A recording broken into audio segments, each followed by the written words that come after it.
السلام علیکم ناظرین، جن وائس کی جانب سے خوش آمدید۔ آج کی ہماری ویڈیو کا موضوع ہے ایک ایسے شہر کے بارے میں بات کرنا جس پر ماضی میں اللہ کی طرف سے عذاب آ چکا ہے۔ ناظرین، اس شہر کا نام آج کل پیٹرا ہے۔ یہ اردن کا ایک سیاحتی مقام ہے۔ یہاں پر لاکھوں کی تعداد میں سیاح ہر سال اس کی تاریخی وجوہات اور جو تاریخی پریزرویشنز ہیں اس کو دیکھنے کے لیے آتے ہیں۔ اس شہر کی خاص بات یہ ہے کہ آج سے تقریباً 2700 سال پہلے یہاں پہ ایک قوم آباد تھی جس کا نام تھا قوم سمود۔ اس قوم کی خصوصیت یہ تھی کہ یہ اپنے وقت کے جدید ترین لوگ تھے۔ یہ پہاڑوں کو تراشتے اور اس سے مختلف چیزیں، مختلف آرکیٹیکٹ بناتے اپنے رہنے کے لیے۔ ان آرکیٹیکٹس میں مختلف بلڈنگز ہو سکتی تھی جن میں اپنے مرنے کے بعد اپنی مقبرے، استراحت خانے، ہوٹلز، گیدرنگ پوائنٹس، ملنے کے لیے میٹنگ رومز اور اس طرح کے مختلف قسم کے جن کو وانڈرز کہہ سکتے ہیں، عجوبے کہہ سکتے ہیں، یہ پہاڑوں کو تراش کر بناتے تھے۔ یہ قوم اردن کے جنوب میں واقع ہے۔ پرانے وقتوں کا اگر راستہ دیکھا جائے تو شام کا راستہ اگر اپنایا جائے خیبر سے تو یہ راستے میں یہ شہر پڑتا تھا۔ یہ شہر پرانی اور نئی دنیا کو جوڑتا تھا، یعنی عرب دنیا کو کنیکٹ کرتا تھا یورپ کے ساتھ۔ یہ تہذیب اور تمدن کا مرکز تھا۔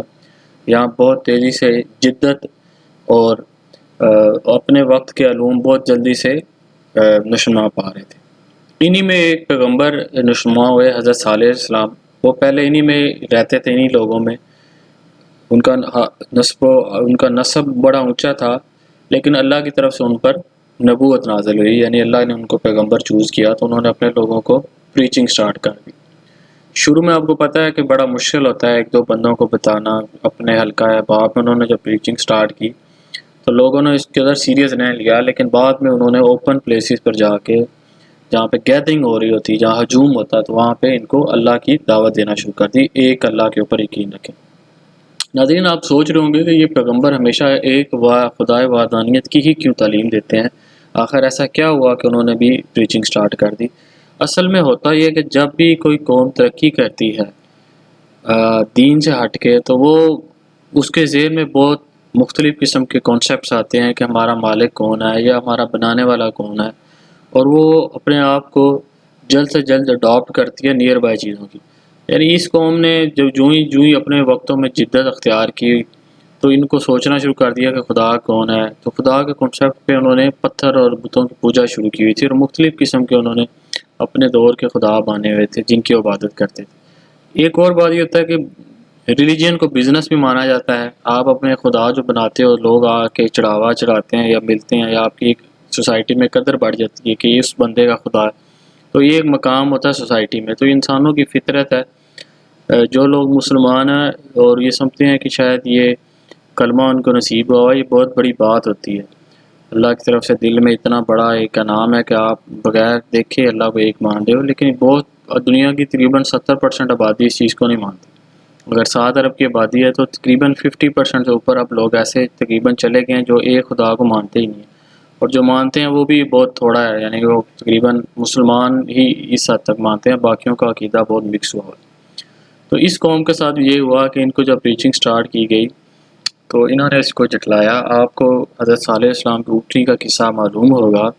وہ قصہ اس طریقے سے تھا کہ جب آپ لوگوں کو پریچ کرنا شروع ہوئے تو لوگ بہت غصے میں آ گئے، یعنی جب ہر وقت آپ کی پریچنگ سٹارٹ ہوئی تو انہوں نے ان کو کہا، ایک مجمع میں آپ نے ان کے سردار بھی بیٹھے تھے، تو ان کو جب اللہ کے دین کی طرف بلایا تو انہوں نے کہا، یار صالح، اگر تو سچا ہے تو اپنے خدا کو کہہ کہ یہ سامنے ایک پہاڑ ہے، یہ ٹوٹے، اس میں سے ایک اونٹنی نمودار ہو جو بہت خوبصورت ہو، اس کا یہ ہائٹ ہو، اس کا قد اتنا بڑا ہو، اور وہ پہلے سے پریگننٹ بھی ہو، وہ 8 ماہ کی یا 10 ماہ کی پریگننٹ بھی ہو۔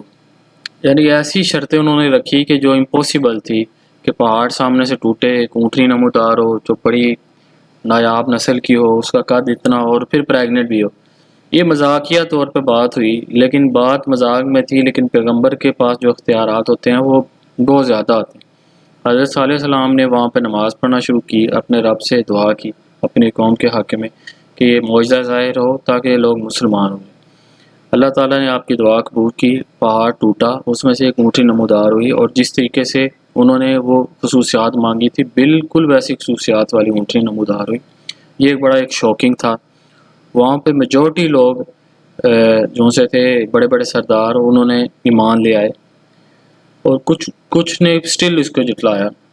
تو جب یہ واقعہ ہوا تو آپ نے لوگوں کو کہا کہ یہ اللہ کی طرف سے پاک اونٹنی ہے, اس کو کوئی بندہ ہاتھ نہ لگائے, اس کو مارے نہیں, یہ آپ کے ساتھ ہی رہے گی اور یہ سامنے ایک کنواں, ایک دن یہ پانی پی لیا کرے گی, ایک دن آپ لوگ پی لو, یہ اللہ کی نشانی ہے, اس کے ساتھ کوئی زیادتی نہ کرنا.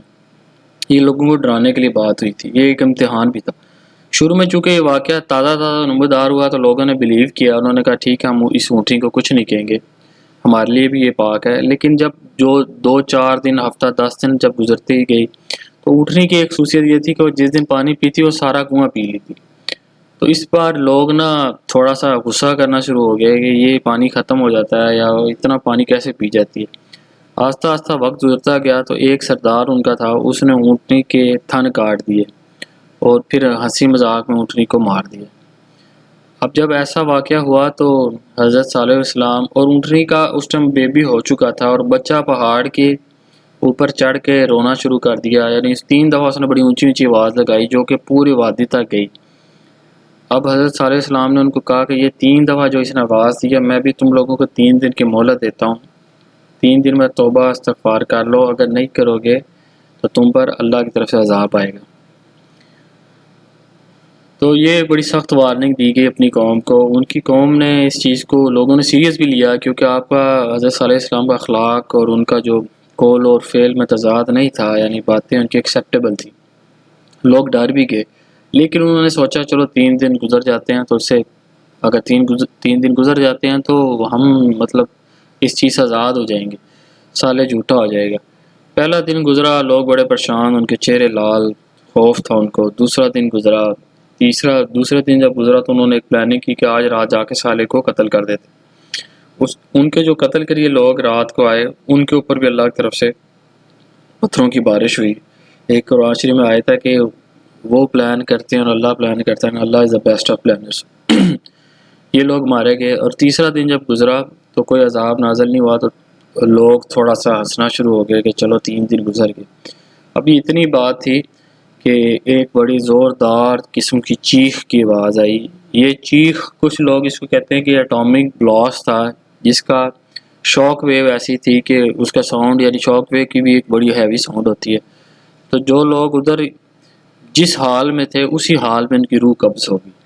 یعنی اگر شاک ویو گزرے اتنی ہائی سپیڈ سے تو بندے کو اس کا امپیکٹ ہی لے جاتا ہے. یعنی اس طرح کی آواز تھی کہ اس آواز کے انٹینسٹی بہت زیادہ تھی کہ لوگوں کے روح قبض ہوگی. پورے کے پورا شہر جس میں جو ایمان لوگ نہیں لائے تھے وہ سارے یہاں سے ان کی یعنی موت ہوگی.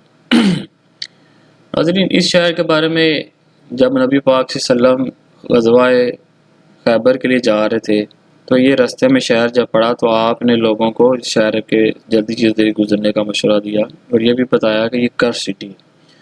آج کی ویڈیو بتانے کا مقصد یہ ہے کہ جن شہروں پہ اللہ کا عذاب آیا ہو ان کو تفریح کا مقام بنانا بھی بڑا ایک معیوب سا عمل ہے.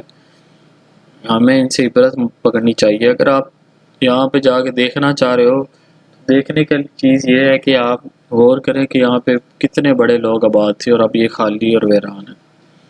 یعنی اگر آپ تفریح بھی کرنا چاہ رہے ہیں تو اس سے لیسن لرنڈ یہ ہونا چاہیے کہ یہاں کتنی بڑی قومیں اور کتنے بڑے لوگ گزر گئے, لیکن یہ دنیا اسی طرح چل رہی ہے اور قومیں آئی اور گئی. اب یہاں پر ایک جلدی سے شہر آباد ہو رہا ہے پیٹرا کے نام سے, اور یہ قدیم یونانی ورڈ ہے. اور میں چاہوں گا کہ لوگ اس کو اگر آپ کے پاس اگر آپ نے دیکھنا ہی ہے تو اس کو دیکھیں اور اسے عبرت حاصل کریں. شکریہ.